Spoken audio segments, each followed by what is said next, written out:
I think there's been a good start so far. Why do I say that? Well, it's because Onyx recently announced a statistic in regard to their layer 1 blockchain called Goliath. And I'll talk about that in today's video and give my thoughts also on the price of Onyx later and why I actually don't find it so boring. But besides that, I first want to explain nothing I say is financial advice and I'm not telling anyone to do anything. So Onyx recently made this post saying how the statistics on Explorer Goliath, how they're live, and how currently the block times on there are actually 1 second. Now let's take this into consideration. Why is a block time of 1 second really good? Well, it's because it indicates that it's fast. Not to mention, it does indicate that at least Goliath is up and running and can handle those type of speeds, in my opinion. And no, I'm not talking about iShow speed. I'm talking about actual speed here in a sense where as a layer 1 blockchain, that is often a priority for a lot of enterprises out there. A lot of projects out there take a lot of joy in seeing their layer 1 blockchain be really fast. So of course, this does matter. People like to say though, but the adoption isn't the best. That's true, but we have to also build on the foundation first before there can be mass scale adoption. Adoption happens later if the fundamentals are good, in some cases. But seeing that right there, I think it's, again, really impressive. Let's just take this into consideration. Let's say another project, right? Or let's say another layer 1 blockchain. Let's say their block times are 2 seconds. Now, 2 seconds is not bad. It's actually very fast at the end of the day. But if we consider that 1 second difference, that saving right there could really matter, especially if we multiply that over thousands of times a day, multiplied over weeks, over months, and maybe even over years. That's the thing. Just in the retail side of things, maybe a 1 second difference won't really matter. But when it comes to enterprises, if they're doing thousands upon maybe millions of actions a day, that 1 second difference could really matter. So of course, if we take a look at in the case of Goliath, people like to say, who cares about a 1 second block time? But it really does matter. It does give it a unique edge, in my opinion, when compared to a lot of its competition. I mean, sure, Stellar is very comparable to this because the Stellar blockchain is focused on the global trade and finance market.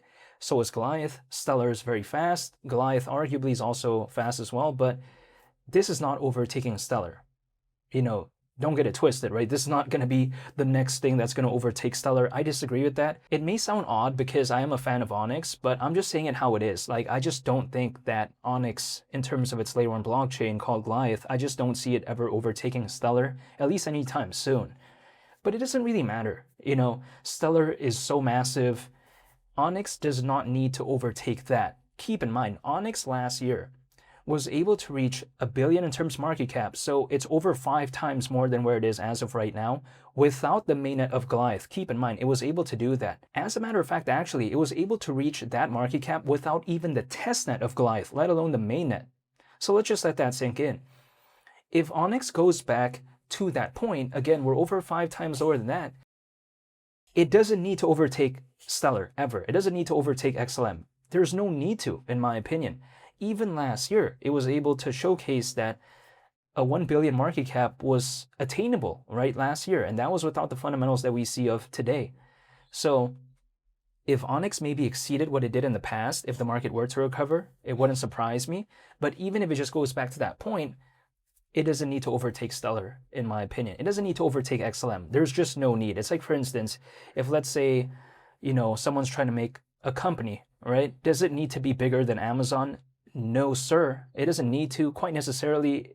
For what, right? I mean, sure, it'd be awesome if it could, but that's really intense. That's really difficult. Not really necessary, in my opinion.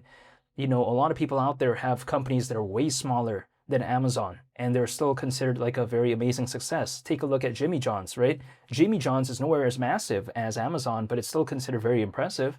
So the thing is, Onyx does not need to overtake Stellar ever. I think that sometimes is this narrative like, oh wow, Onyx is going to overtake Stellar. For what? It doesn't need to. And I don't think it will anyways, but it doesn't really matter because, again, Onyx is still kind of low as of right now compared to where it once was last year. But I can take a look at this in a different way, in my opinion. Yes, a lot of people are upset that Onyx has had a pullback. For instance, the pullback in the past week has been around 7%.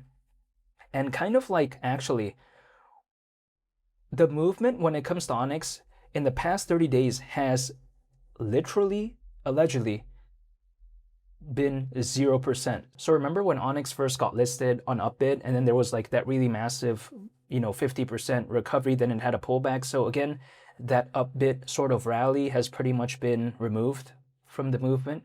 But it doesn't really matter to me anyways, because my mindset isn't 24 hours, 48 hours, 72 hours, it's not a month, not 2 months. My mindset is the long term. It might have to be years.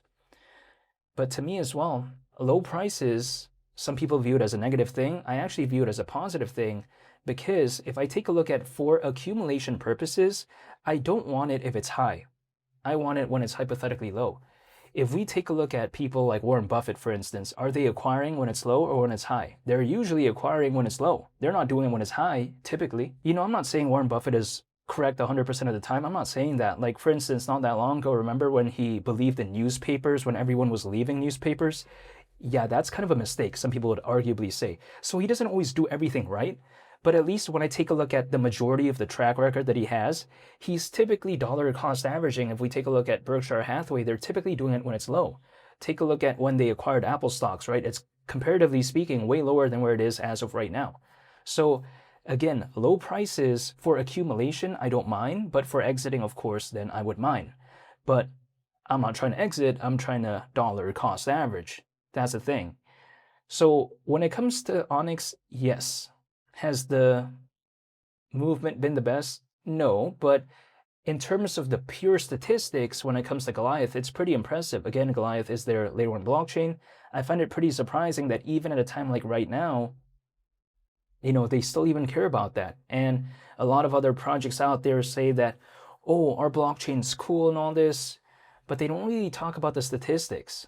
Usually, sometimes they talk about this amazing layer 1 blockchain, yet the statistics are completely bad. For what? First of all, the fundamentals need to be there to facilitate mass adoption, or to facilitate good adoption in general. And after we see that, and if the developers start building something, and whatever they build, let's say, gains attention, it's kind of like a high tide raises all ships, right? It kind of goes along with the ride, in which case, if whatever they build, let's say on Goliath, gains attention, and that has more notoriety, Goliath kind of goes along with the ride. So I think that the foundation needs to be there first. So when people like to make fun of Goliath having a 1-second block time, they say it's lame, they say it sucks, but I disagree with that, because that speed makes it very viable, right? It makes it more comfortable for a lot of developers to enter. Developers usually are not attracted to, blockchains that are very slow or very sort of antiquated. They usually want something that is going to facilitate whatever they want to build. So this does matter. This right here won't really showcase any results, I think, in the next couple weeks, but over years, maybe, this could really matter. And in my opinion, even if, let's say, there is no mass adoption yet when it comes to Goliath, by the time there's a hypothetical altcoin season or something like that, it doesn't really matter to me anyways, because within this space, people usually care about the storyline. They usually care about the narrative. And as long as Goliath is kind of viewed as sort of this disruptor, right? Viewed as somewhat this alternative that's never going to beat Stellar, but still an alternative beyond Stellar, as long as it can maintain that narrative. If Onyx were to go along with the ride, if there's a hypothetical altcoin season, it wouldn't surprise me whatsoever. So I'm still waiting, but this is just my thoughts right now when it comes to Onyx. But I want to say thank you for watching, and I hope you all have a very nice day. I'll be sure to make more updates moving forward. It's been Lee the Captain, and hopefully I'll see you all in the next one. I'm out. Peace. Bye.